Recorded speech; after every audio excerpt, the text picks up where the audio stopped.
Support for the Roundup comes from Symphony 3, allowing councils to connect their systems securely, to automate their data flows and to monitor performance in real time. And right now, councils are lining up for their own emergency dashboard, like the one that Symphony 3 has created for the city of Greater Bendigo. The dashboard helps keep the community safe and prepared before, during and after emergencies. It pulls together live data, including weather data, traffic data, emergency incidents, unplanned and planned disruptions, news and social media feeds. Visit www.symphony3.com to learn how you can get an emergency dashboard for your community.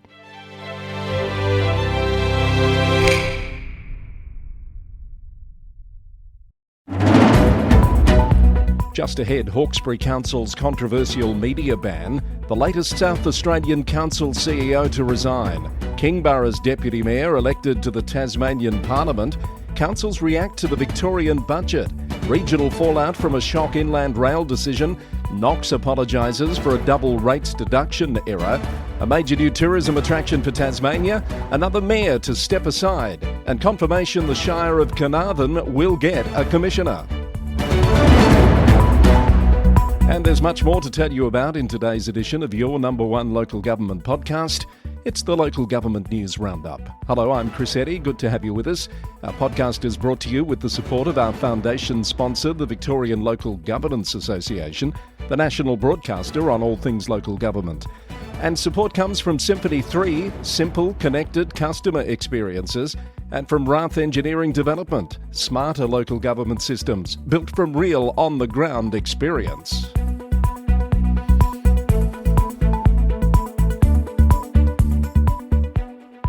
It's Friday the 8th of May. Thank you for listening wherever you are in Australia or around the world.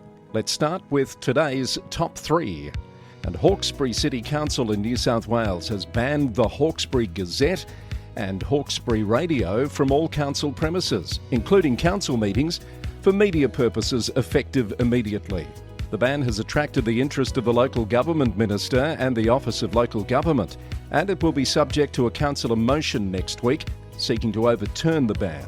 The council says the decision is based on its workplace health and safety obligations, arguing the outlet's conduct has created a risk to the health and safety of councillors and staff. It alleges a pattern of harassment and defamation, including racist vilification in comments, along with repeated factually inaccurate and biased reporting, and bullying aimed at influencing council business.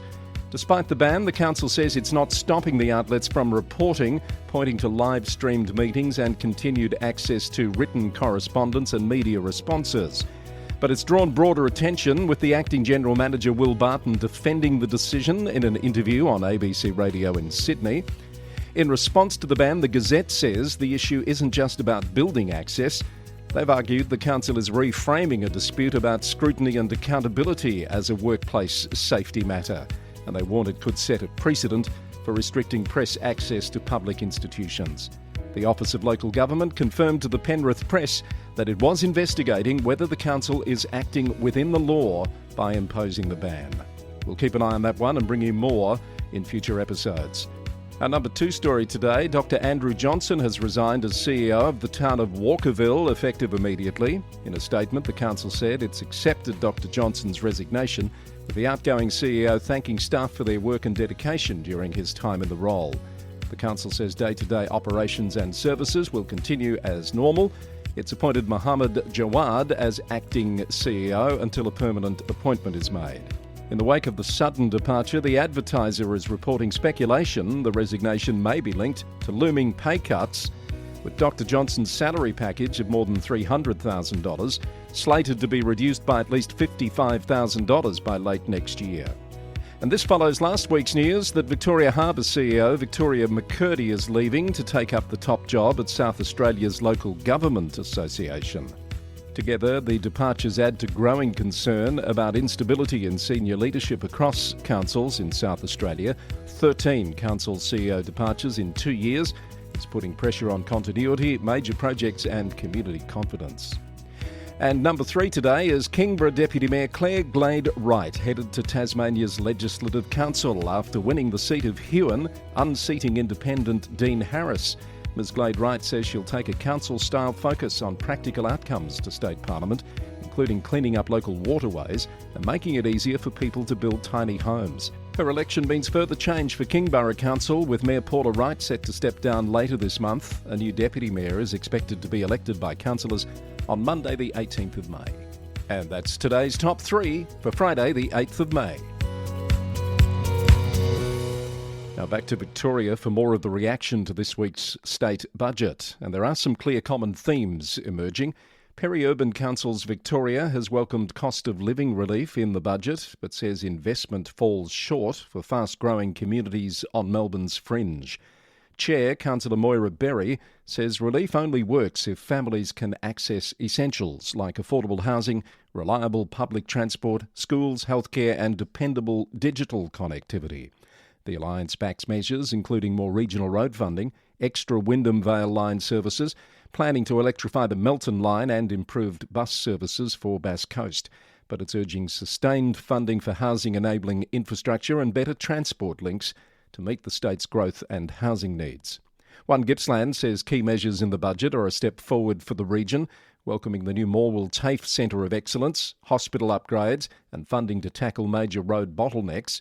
Chair Councillor Nathan Hersey says the spending recognises Gippsland's role in food production and energy diversification, but he's disappointed there's no tourism package to replace the loss of the MotoGP.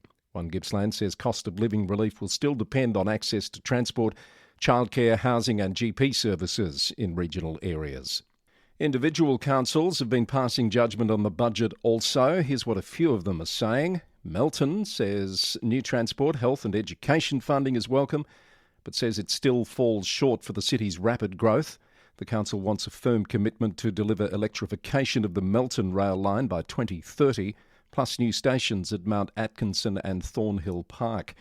Wyndham has welcomed new funding for Melbourne's West, including more peak hour services on the Werribee line, longer trains on the Wyndham Vale line and major boosts to bus services and connections.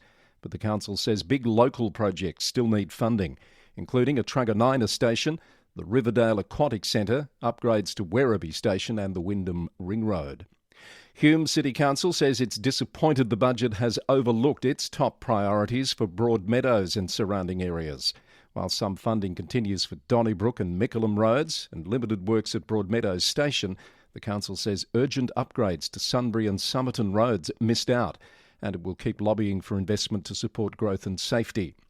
Greater Shepparton City Council has welcomed funding for projects including more Shepparton-Melbourne train services, a new PET scanner at Golden Valley Health and education support. But the Mayor Shane Sarley says major gaps remain, warning road maintenance money won't clear the backlog as the region's growth outpaces investment. Swan Hill Rural City Council has welcomed cost of living relief and essential services funding, but says the budget falls short for regional Victoria. The Mayor Stuart King says stronger funding is needed for housing, policing, schools and key road safety upgrades. Council is also urging an extra $100 million to get a new Swan Hill Bridge project underway. And we finish up in the northwest corner of the state where Mildura Mayor Ali Cupper wasn't pulling any punches when I asked her for her reaction to the budget. We were pissed off. Right. Don't hold back. No. The regions need more resources, on so many different levels. Like we are, structurally disadvantaged in terms of cost pressures.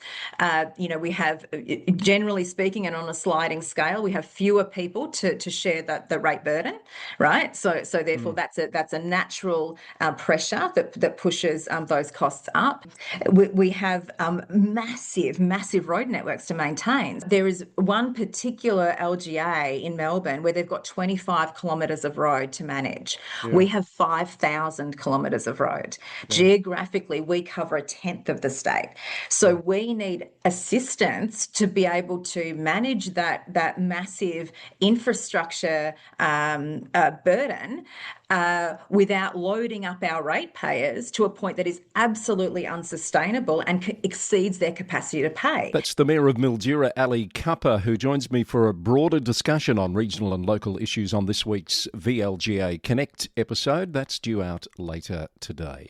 Now to other Victorian news. Wangaratta Mayor Irene Grant and CEO Matt Nelson have told a federal parliamentary inquiry that local councils need fairer, more reliable funding.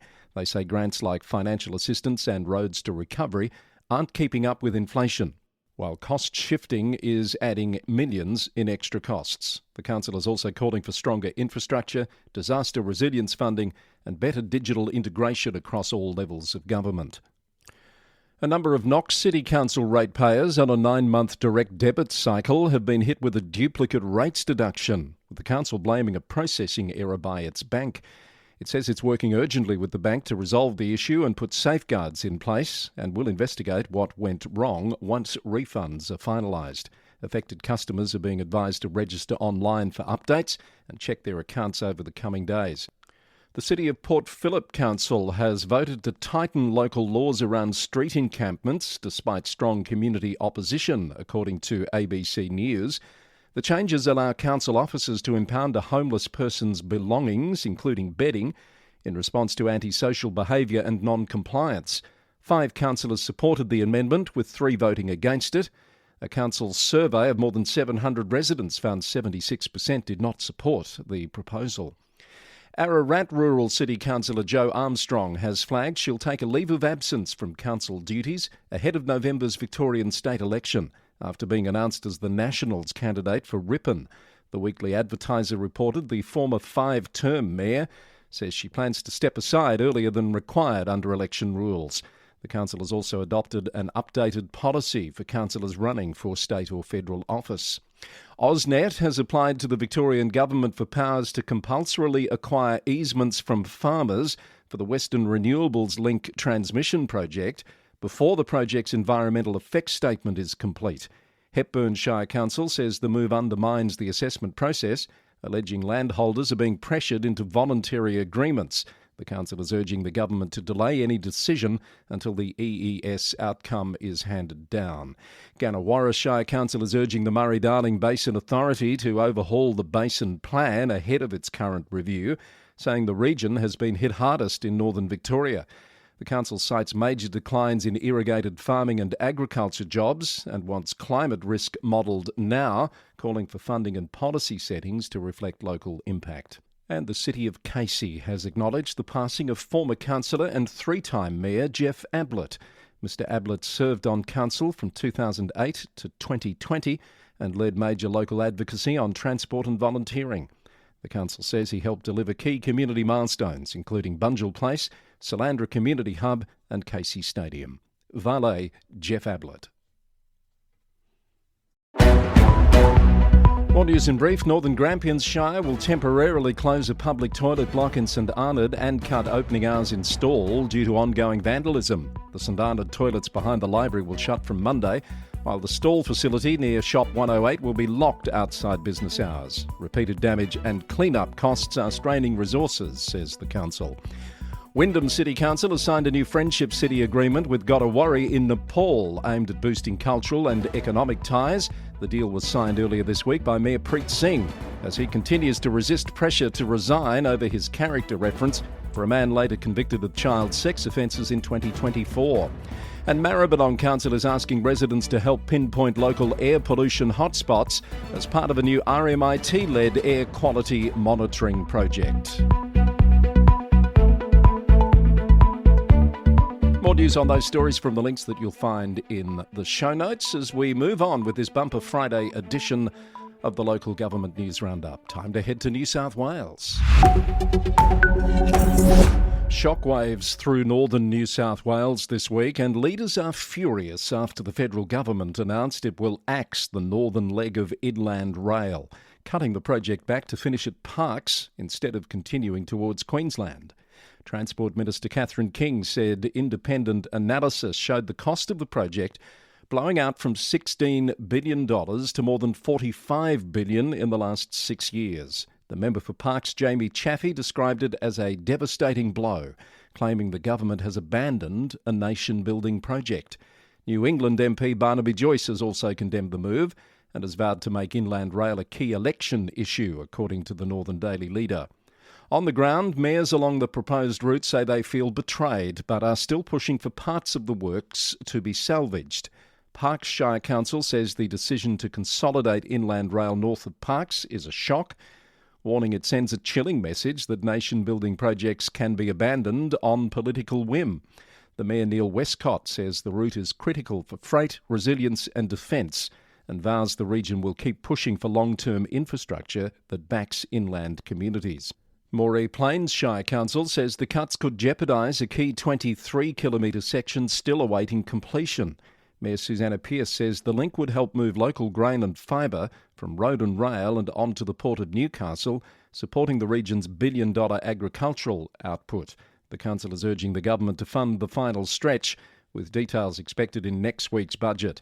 Narrabri Shire Council says it's deeply disappointed. Mayor Daryl Tiemans said the decision threatens jobs, investment, freight efficiency and road safety, and could stall plans for a proposed northern New South Wales inland port. There's some reaction out of Queensland also, and I'll have that just ahead in our Queensland report. But there's more news to tell you about out of New South Wales. Eurobodalla Shire Council says it's investigating alleged anomalies in occupation certificates linked to 11 local development approvals after claims that unlicensed inspectors may have been involved. The council says the matter is under legal review, and once investigations are complete and any issues rectified, it will present its findings to the New South Wales Building Commissioner. It says affected property owners have been contacted and will be supported through the process. The council also says inspections appear to have been carried out by registered certifiers and that it can't comment on staffing or disciplinary matters. Wagga Wagga City Council has expressed deep concern following the death of a newborn at Wagga Beach as the town's homelessness crisis intensifies. New South Wales Housing Minister Rose Jackson has accused the council of blame shifting, as reported by Region Riverina, but Mayor Dallas Tout has rejected that, saying the council has been proactive and has already pushed for interagency coordination. Mayor Tout says a whole-of-government response is needed, with clear powers and funding from the state to deliver real long-term housing options, not just short-term fixes. The Mayor of Fairfield City Council, Councillor Frank Carboni, is calling attention to police numbers in the Fairfield City Police Area Command, which he says have fallen by nearly 24% since 2021. He's calling for an evidence-based review of resourcing across Western Sydney. He's planning to write to the Premier, Chris Minns, seeking clearer information on staffing levels and additional police in areas facing sustained shortfalls. A final preference count has delivered a shock result in Uralla Shire's Ward A by-election. Newcomer Stephen Wright has been declared the winner by just 12 votes, beating out Bruce McMullen after preferences were distributed. Mayor Robert Bell has congratulated Mr Wright, who will be sworn in at the Ordinary Council meeting on Tuesday, May 26. And a 69-year-old Mossvale man has been charged after allegedly disrupting a Wingecarribee Shire Council meeting. Police were called to the Mossvale chambers after the man reportedly refused to leave, leading to charges of offensive behaviour and remaining on enclosed lands. The incident follows the council's recent move to revise seating arrangements in the chamber, tightening security to ensure staff safety. In more news out of New South Wales, Blacktown City Council has unveiled its first $1 billion draft budget, planning $1.011 billion in investment for next year, nearly double its budget from 10 years ago. The package includes $292 million in major capital works and $95 million for waste management. Orange City Council has awarded a $4.5 million contract to design and build a World Athletics Class 2 track and field facility at the Orange Regional Sporting Precinct. Detailed design work starts next, with construction to follow. And Sutherland Shire Council has won the Community Engagement Award at the Granicus Digital Government Awards, recognised for its draft 10-year bike plan consultation. The interactive mapping campaign reached more than 64,000 people, collected hundreds of survey responses and map pins, and cost under $400 in paid digital advertising. This is the Friday edition of the Local Government News Roundup. It's episode number 583, and I want to just pause very briefly to thank our wonderful sponsors with us from day one. Foundation sponsor, the Victorian Local Governance Association. A new episode of VLGA Connect is coming out later today. Make sure you're looking out for that on YouTube or in your podcast player. Thank you to Symphony 3, who've been with us for quite some time now, rolling out digital dashboards like they're going out of style all around the country. There's a reason for that. It's a simple 3-day process and it provides vital real-time information to communities up and down the nation. Talk to the team at Symphony 3 or head to symphony3.com if you want to find out more about that. And while you're surfing around, I hope you take some time to look at lgnewsroundup.com, our new website with lots of news and resources. That's all been brought together by the magnificent James Rath at Rath Engineering Development. James builds smarter local government systems built from his real on-the-ground local government experience. And you can find out more by chatting to James or heading to their website at rathed.com.au. It's the support of those sponsors and you, our subscribers, that makes it possible to keep up to date with everything that's happening in the world of local government and to bring you regular jam-packed editions of the Local Government News Roundup. Now we're up to the Queensland report, and Toowoomba Regional Council Mayor Jeff McDonald is leading the commentary on the Inland Rail decision this week. He says he's deeply disappointed after the federal government announced the project will now halt at Parkes, calling it a missed opportunity for Queensland and the region. The Mayor says Inland Rail had been promoted as a nation-building freight link that could strengthen supply chains and take up to 6,000 heavy vehicles a day off Queensland roads, improving safety and reducing congestion. He says the decision also leaves local businesses and transport operators uncertain about the long-term plan for freight infrastructure, and he's urging Canberra to provide clarity while the council continues pushing key regional funding priorities. In other news, Hinchinbrook Shire Council says community safety must come first following a serious dog attack in March last year that left a local resident with significant injuries requiring lengthy hospitalisation.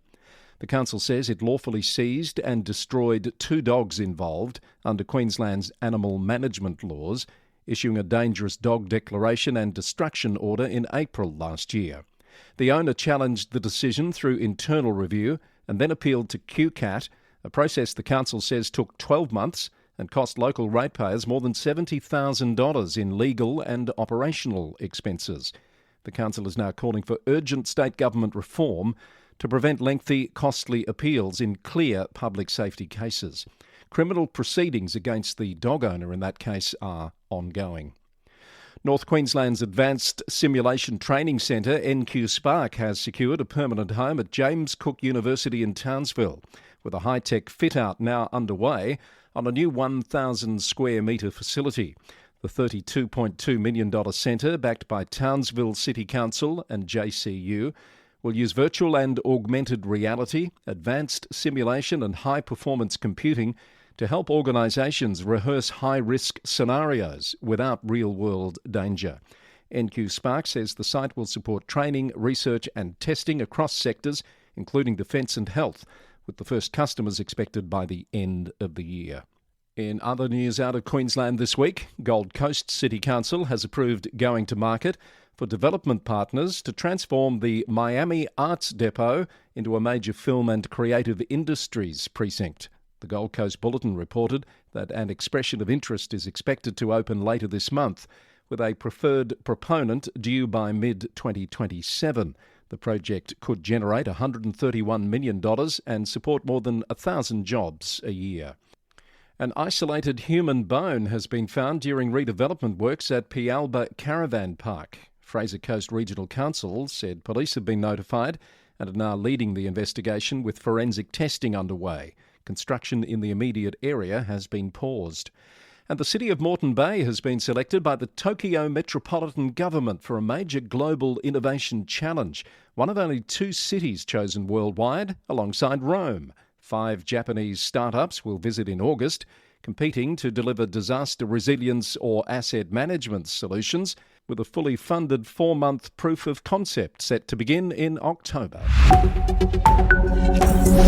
Around the rest of the nation now, out of Tasmania, Glenorchy City Council has approved a proposed $150 million chocolate experience tourist attraction at Cadbury's Claremont site, subject to conditions.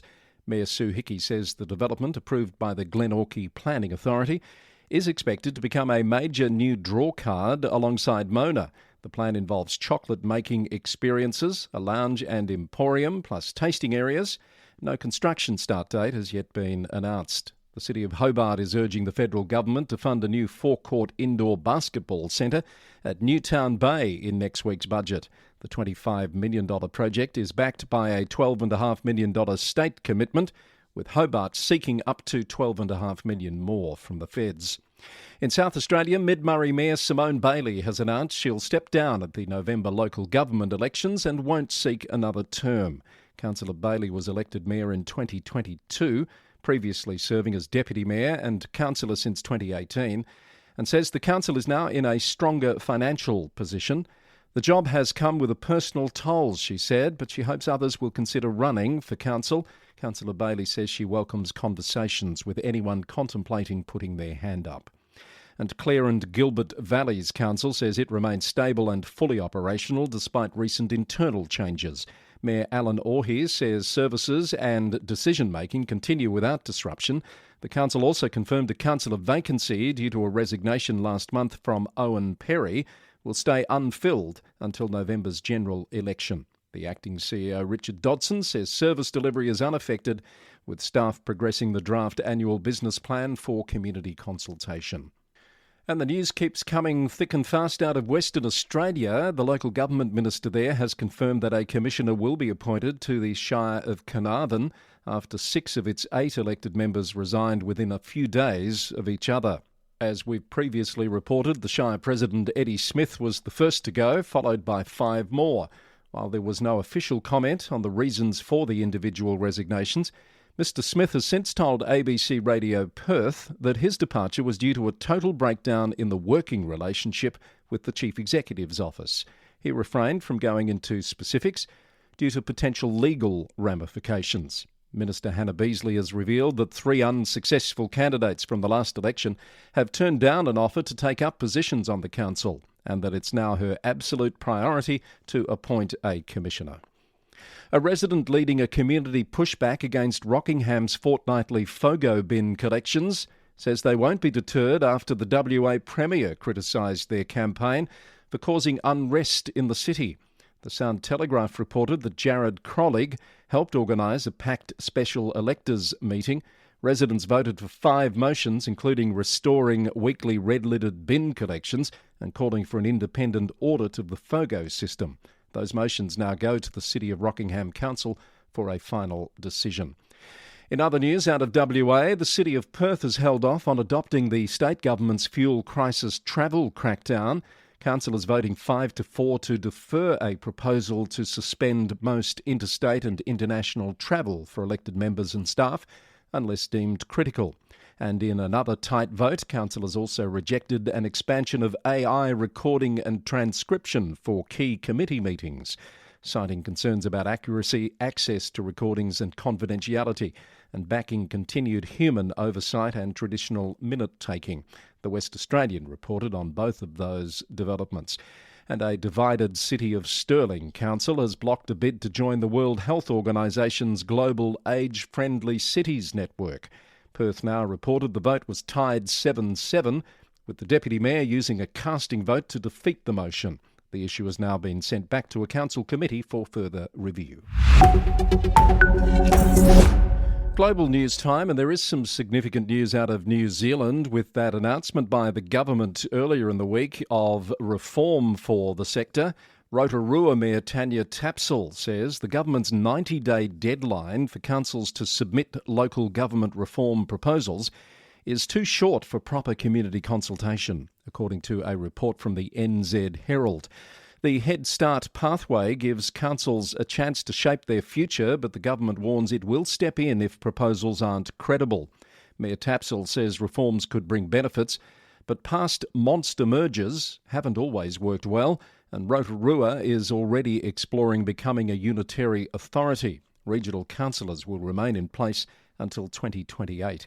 From the Star News, North Canterbury mayors are warning that protecting local identity must be central to the government's proposed reforms. A Greater Christchurch Unitary Council has been floated, but Waimakariri's mayor says the district won't back structural change that threatens local decision-making or ratepayer-owned assets. And the Green Party is criticising the government's newly announced reorganisation of local government, calling it undemocratic and rushed. Party spokesperson Mike Davidson says none of the coalition parties campaigned on the changes and argues the plan ignores advice from the Infrastructure Commission and the Future for Local Government Working Group. They're urging the government to work with councils and communities on longer-term solutions. In other news, a Nelson City Councillor, Lisa Austin, is facing possible dismissal and prosecution after the Auditor-General declined to approve her involvement in a business that indirectly supplied trucks to council contractors.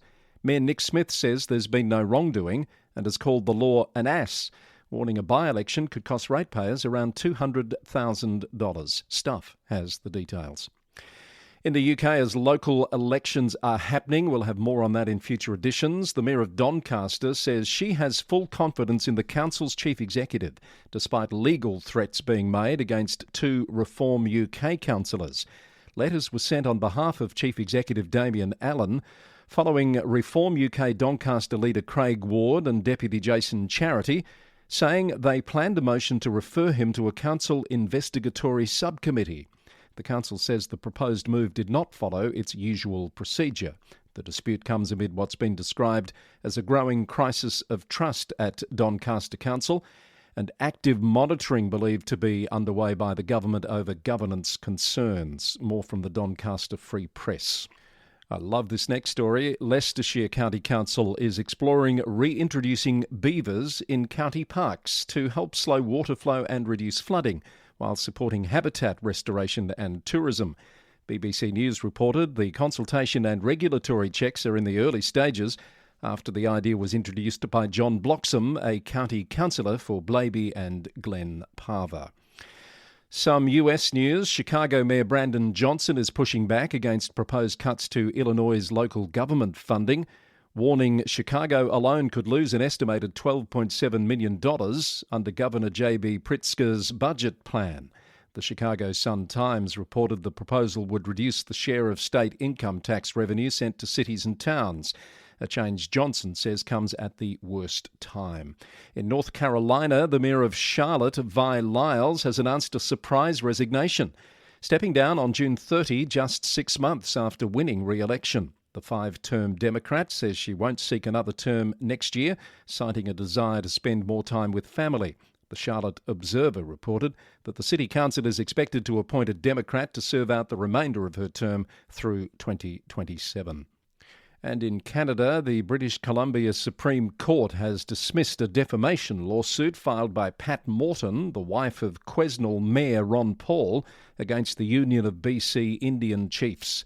Morton claimed a letter to City Council criticising her for distributing a controversial book about residential schools was libellous. The judge ruled the statements were fair comment on a matter of public interest, and the case was thrown out, according to CBC News. And we've reached the finish line of a busy edition of the Local Government News Roundup. This was episode number 583, recorded on the morning of Friday the 8th of May 2026.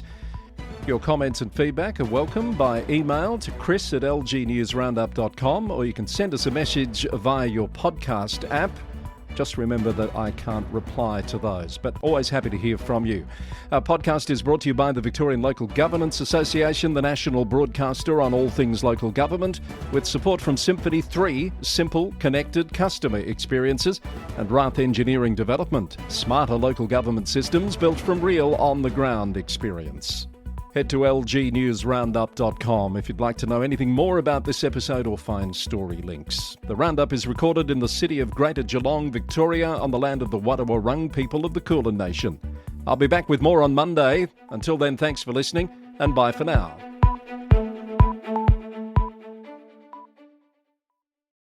Support for the Local Government News Roundup comes from Rath Engineering Development, smarter systems for local government, like Red GMS, helping councils manage gravel pits and projects, track quality, test results, blending options and haulage, and know the true cost per tonne from day one.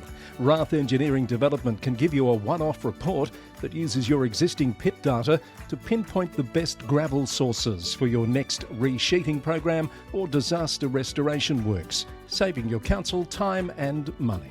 For local government systems built from real on-the-ground experience, talk to the team at Rath Engineering Development. Head to rathed.com.au to find out more.